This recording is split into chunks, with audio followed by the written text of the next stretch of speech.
Welcome back. Welcome back. Day 4 of 2024 DJX. And we're here with none other than the great DJ Mell Starr. What's going on, fellas? Yeah, what's up, man? What's up? All is well. All is well. How y'all feeling? Oh, man, we feeling good, man. 2 DJs and 1 mic. Yeah. I like it. Yes. I like it. Yes. I say, you made my show when you threw in Junior. Mama used to say. Mike knows how much I love. That was the first record I ever bought, man. Wow, that's what's up. Yeah, you know, last night was pretty special. You know, last year we did the 50th hip hop. And I was mad I didn't make it. Whoa, like it was good. It was really, really good. And you know, this year I just wanted to kind of tap in on other music and other lanes. You know, so I'm trying to really, diversify what we do here. You know, especially on those nights. You know, so trying to bring everybody together, especially on that night. You know what I mean? And it's a bunch of walk of lives coming from everywhere. You know, my goal is to get cool DJs and bring them to the set and let them do what they do. Yeah, and you did that last night. Thank you, man. I appreciate that. Natasha was incredible. I really enjoyed her set, man. Yeah. Just knowing what she was doing up there on that vinyl and she bust out with that 45. You talking about knowing your music? Yeah. She knows and that was the thing, too, we were talking about in reference to the patience with, you know, using a euphonium mixer.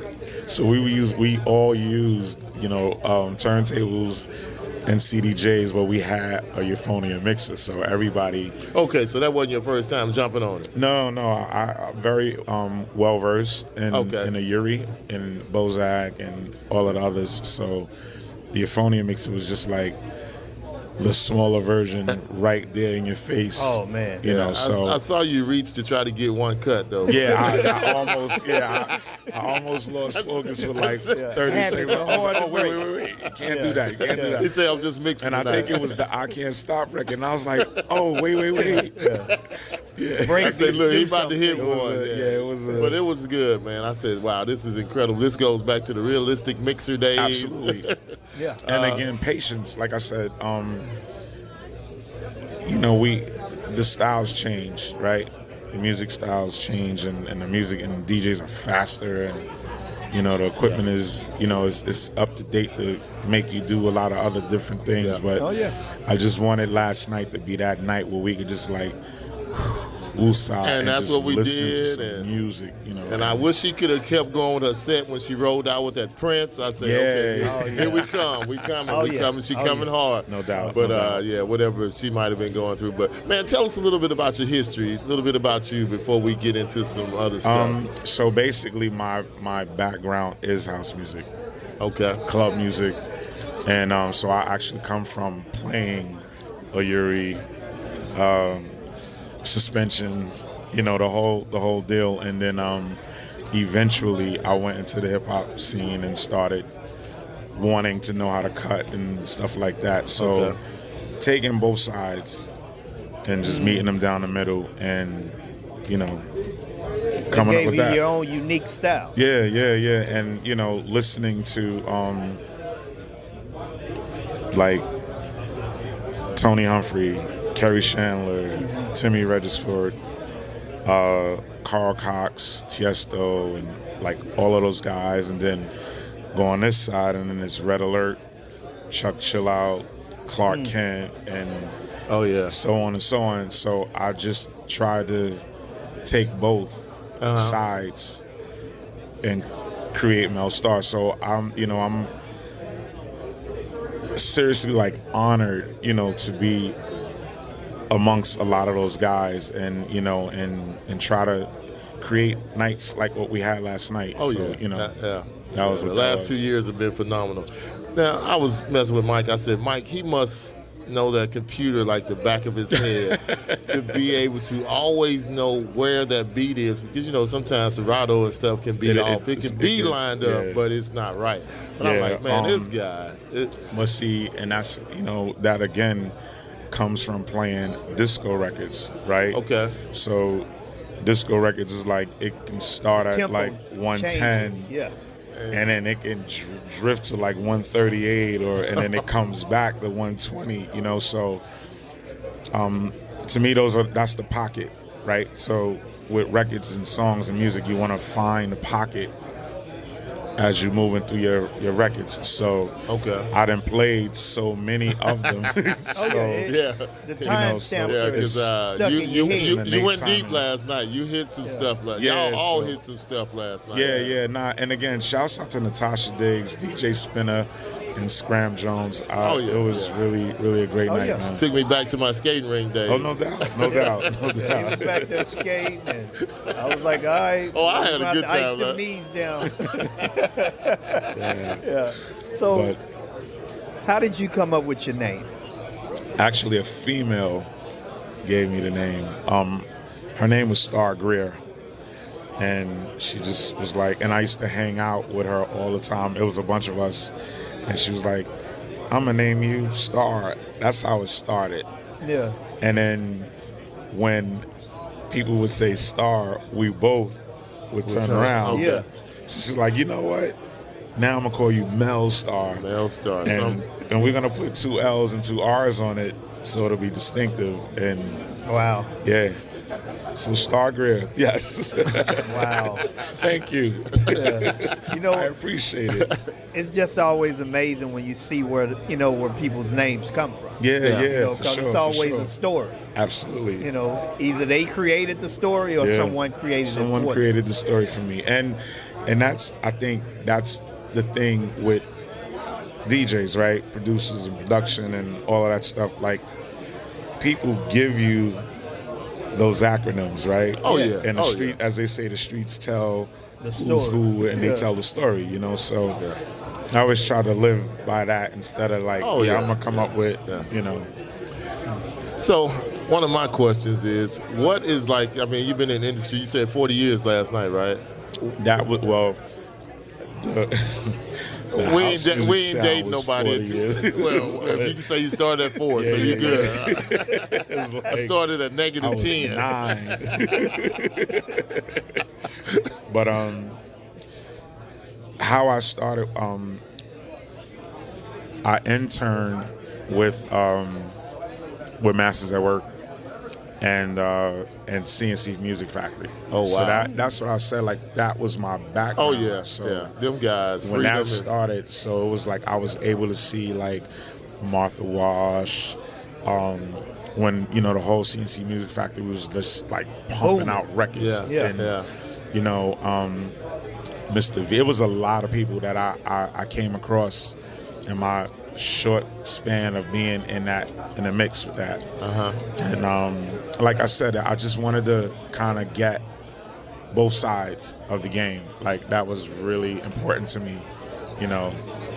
And here we are. Yeah. Here we are.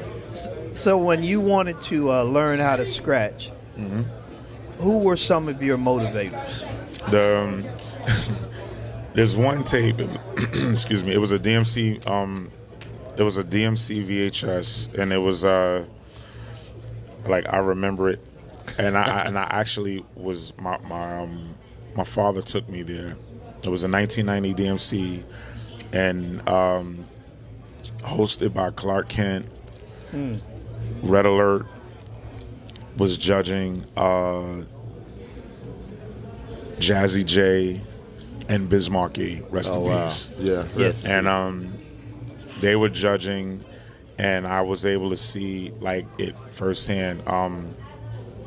Who was it? DJ Miz from Philly was one of the first, and then they call him DT Experience, Diamond J, and then I saw like Steve D, and then I saw Plastic Man and Battle Cat, and the Flamboyant. So when I saw that, and that was like the first time I saw a small mixer. Not the big. With a fader, right? Yeah. So it was like, what is this? Yeah. And from that, I was like, ooh, I want to learn that. Yeah. And then it was like the songs were quicker. Yeah. And the flash and the bug, movement. when it hits you, it just hits you. So it was like, once I saw that, I was like, I was gone. Like, I needed to do that. I want to do that. So did you pursue anything else before you got into DJing, or did you almost become a lawyer or a doctor? Yeah, right. So I actually was I was an editor for film and television. Oh, wow. Okay. And I did it for like 17 years. Wow. But I had a cool boss that let you DJ a lot. And my boss, what he did was he fired me, and he said, I'm gonna pay you for a year, but you can't come back to work. Go live your dream. Oh man, are you shouts out to a... Lenny Schwartz and Bob Schwartz and Bill Walsh. Are you still in contact with them? Those are my guys. Wow. Oh man, that is incredible. So from that point, like, it gave me the opportunity to really, and with comfort and not worrying about and it. Not okay, worrying I got about, to make like, it. Oh man, I'm not gonna be able to live, and that whole year was the full year of me trying to really figure out what you want how to do it, how to get into the parties, who do I talk to. Like, I didn't know there was promoters, and I didn't know any of that at the time. So it was like I had to figure all that out. Did you ever do any radio? Get into radio at all? I did a lot of radio. I used to do shows for Dougie Fresh and them on WBLS in New York, 108 Soul, 103.9, Rock the Bells Radio, Sirius. Yeah, Sirius. So LL. Yeah, man. Shouts out to LL. And so yeah, like a lot of radio. A lot of radio. Okay. A lot of radio. I was just along that journey. Did you jump into that, or what was your first break when you got out there on that year? What really got you going, or put Mell Starr in the atmosphere? Friends of mine. So Starr, the person that gave me the name, it was a crew of us, and they created an entertainment company, and I was the young guy. And they allowed me to DJ these parties. Okay. So we just was like a group of friends. We just gonna start doing parties, and then we were able to find spaces, and we just started doing it. And then like that's when the promoters was like, okay, who's this kid? Who's this kid? Who's this kid? And then that's how I just started. So from there, I got popular through that, and then started doing like ski trips, Crab Fest, all that stuff. And then ski trips. Yeah, remember the ski trips? So that's what I'm saying. So like when all of that like took effect, then everything else started moving forward, and then I started getting bigger parties and started doing bigger events. And then eventually, years and years later, I ended up in Vegas. So shouts out to Eddie Mack. So he still remembers everybody too. Yeah, man. It's a lot of people that really had a hand in my development. You know what I mean? So it was good. It was good. Cool. And that it just further shows the importance of you can't do it by yourself. You can have all the talent in the world. You have to have. I call it a small circle, right? Mm-hmm. So my small circle is just a short group of people that really guides me in the correct directions, especially with like business and making different type of calls. Like, don't do that because of whatever the reason is, and take this, and so that's what we at. So what's going on, fellas? Yeah. So wow. Yeah, so good mentors. I got some really, really good mentors. And that's important, man. Very, very. Shouts out to Clark Kent. Yes. DJ Clark Kent. Shouts out to Jeff Red. Shouts out to Kid Capri. Shouts out to Jazzy Jeff. Mentors.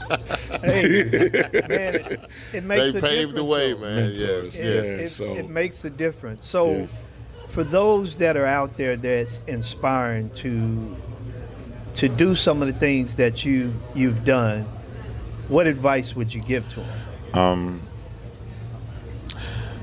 practice. I feel like I was one of those diamond in the roughs, so I didn't have, as they say, pay dues. Like, so I didn't have to carry somebody's grades, or I didn't have to do any of that at the time. You know what I mean? So it was like, I said, okay, I'm looking at all of the guys that we know. I need to figure out how to do it the way that they're doing it, and then eventually come up with my own style. So it's kind of like I kind of just came on the scene. You know what I mean? More so than, you know, getting the having to pay dues. Pay the dues. And there you go. DJ or open and all of that. Right. So exactly. So do you think the phenomenon of no headphones had anything to do with it, or did you start that at a certain part of it? I'll tell the story really quick. So the no headphones thing was another acronym that was given to me. So I was in the 9/11 situation. Okay. And with the fighter jets and all of that was coming across, I lost my hearing. Wow. Oh my God. So when people, you know, when they see me DJing without headphones, they're believing that I'm just doing it but to do it. And it's like, no, I cannot hear in one of my ears. So I'm completely deaf in my left ear. So if you put a headphone on the other So cup, if I put the headphones on, I can't hear anything on the outside. So it's like I can only hear one or the other. So you had to train yourself. I had to retrain, and that took about a year. Oh, wow. Maybe so. I almost gave it up. I almost did, because it was because intolerable. Yeah, we don't realize how important that is to what we do. Well, we do, but so all you guys that are out there, wear your headphones. It is vitally important to wear your headphones. I wish it probably would be even more different if I could. Literally. Well, for me, in hearing that, I have to commend you on not giving up. Yeah, thank you. And finding a way. Yeah. Because you push. Yeah, I really did. I really did. And I don't really tell that story much. Well, so it's like a lot of people don't know that. So it's just like, wow, he just not wearing headphones. Look, thank you. No, we all wish we could do that. I'm capping or something. Yeah, and I'm like, nah, I'm really not capping. It's really, the left is all the way out. Wow. Yeah. Man, that makes it even more incredible. Thank you. Yeah, it does, and I'm just wowed by the fact that I'm gonna find another way. Yeah, I really did. And, I really did. And thinking about what you're saying, I'm like, man, what are you hearing? So when you're sitting up there, because as a DJ, if you don't have that monitor and based on the room, there's echoes. Right, absolutely. So if you don't have this, if you don't have the screen there, and I try to that goes into and that. I tell people that it's not just like a wave, like people are just watching the waves. It's like, so, and I'll give you some of my tips. Like, I count when I play. Okay. So I'm counting as I'm moving. And if I'm, I guess, scratching or cutting, I'm thinking about how many times am I gonna put a scratch or a cut in this amount of space. So that's what's happening. So a lot of it is like I'm really not listening to the song. I'm counting the music. And that's what's going on. So, dude, that's interesting. So, and that makes last night even more crazy. Now that we know the situation, that you were smoothly mixing, not hearing the songs, and they were coming in seamless. Yeah. And I'm like, okay, because I said, Mike, he has to just. He has a different Serato where there's no off. It's the same. I mean, no beats or off or anything. You got him down there with a notepad. I'm writing a thesis. So no, I'm not a hater. I am always a student. I'm just, and then like I said, you got me with Junior, and I was like, man, listen to this. He told us what he was doing, and you know, we looked up the mixer and everything. We were like, man, this has knobs. There's no crossfader. So he's smoothly getting these songs in and out, and he ain't even listening to them, bro. Yeah, and that's like I said. I count it, and I try to, you know, even with like I said, when you know these records are. The records are disco records too. Oh, yeah, right? Like you said, they jump and they change. Right, so I'm really trying to make a point on how these records are coming and how they're meeting each other, and then you gotta still mix and then turn the other one out and turn the other one up. I'm like, what if there's some words there? And but everything was so seamless. I was like, man, this guy is freaking incredible. That's wonderful. For me, I think more people need to hear that. Yeah. Because we find ways to not do what we need to do. Of course. And to make an excuse that we can't do it. And it's the stories like this that takes that away. You guys probably have the blueprint of what and how I play. And I haven't really given that out much, but that's how I play.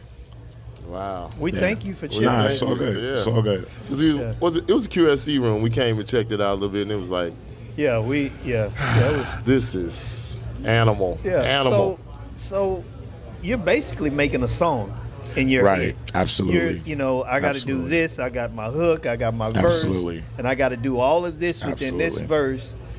Yeah. It's really it's a form of creating. Like you know, you have your beat, right? And I will allow the melody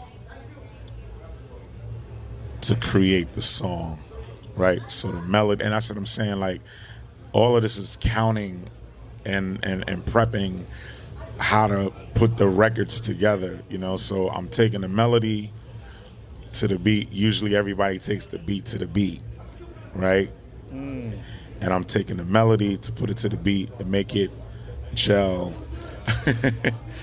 And as it's going, then the song is at full peak when I'm coming out of the mix. And this wasn't with a controller, y'all. These were turntables too. That's what makes it even more crazy. Well, I'm gonna tagline this for you. We're gonna call you Mell Starr, the DJ song creator. Yes, I appreciate that. So you got any projects or anything coming up, or are you working on anything that you can tell us about? I have a house album about to come out. Man, congrats. I have a jazz album about to come out with James Poyser from The Roots. I got a project with Terry Hunter. It's a lot of stuff. Busy young man. A lot of stuff. That jazz album. A few mixtapes. One called The Best of the Best, Volume 1. Giving a dedication to all of the blend masters and tape makers and all that stuff. So I'm putting that together. That's actually done as well. So a lot of stuff going on. But you know, again, this mixer is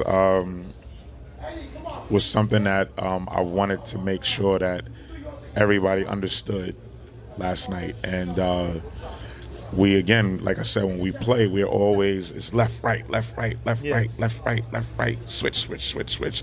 So last night, you know, like I said, with the guys and especially the DJs that were playing were versed in using a rotary. Like, rotary is not a walk in the park type of thing. You know what I mean? So like really the old taking, you know, songs and really putting them together and making them mesh and, you know, all that stuff. So it was awesome, bro. It's pretty cool, man. Trust me, we were listening. It's like art, kind of. Yeah, it was art because we were listening, bro. We were like, hey.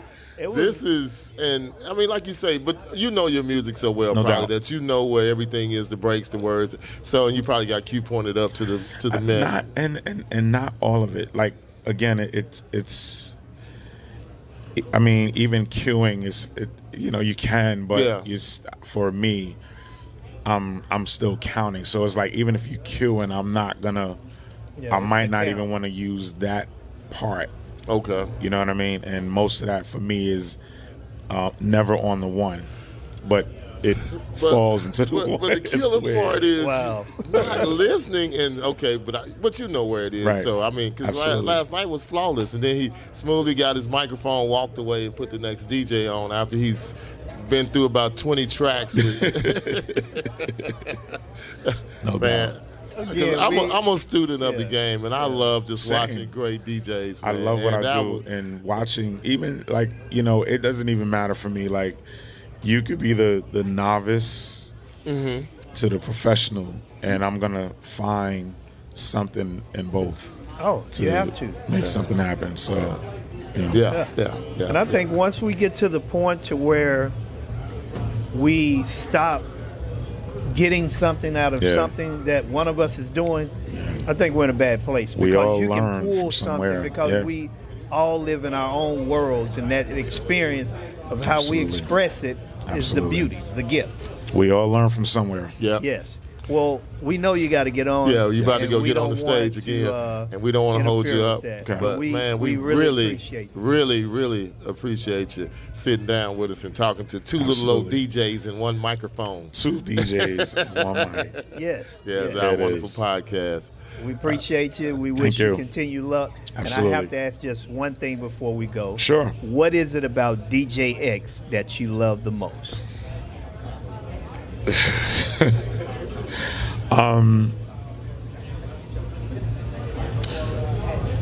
I like the pause. For me, it's definitely the Mell Starr and Friends party, because everyone gets an opportunity to go inside and gather all of the equipment and they connect up. But when that party happens, all walks of life are in the same building, in one room, partying and dancing together, everybody. So for me, I'm always about just trying to, get everybody together, and it's like, when you're in a room like that, as a DJ, you gotta still find that one record that's gonna bring everybody now you're gonna together. make me ask you another question. So did you change anything last night on your set list? Absolutely not. All right. So you had already found it. You just knew it was going on. I was like, okay, I saw what was happening. I'm off the vibe, so I just try to see what's happening. And before I get to the set, I already know, okay, I'm gonna play this record, or this should be my first record. So all walks of life in one room, all the time, everybody's good. That's my thing. Well, I appreciate you finding me in that set. Absolutely. Yeah, thank you, because I've heard Junior like 4 times a day. So, but with that said, we want to thank you again, man, and it's been an honor, and we continue. We hope for continued success. Absolutely, yes, absolutely. I appreciate you. All right. Thank you. Thank you. Peace. Quick picture.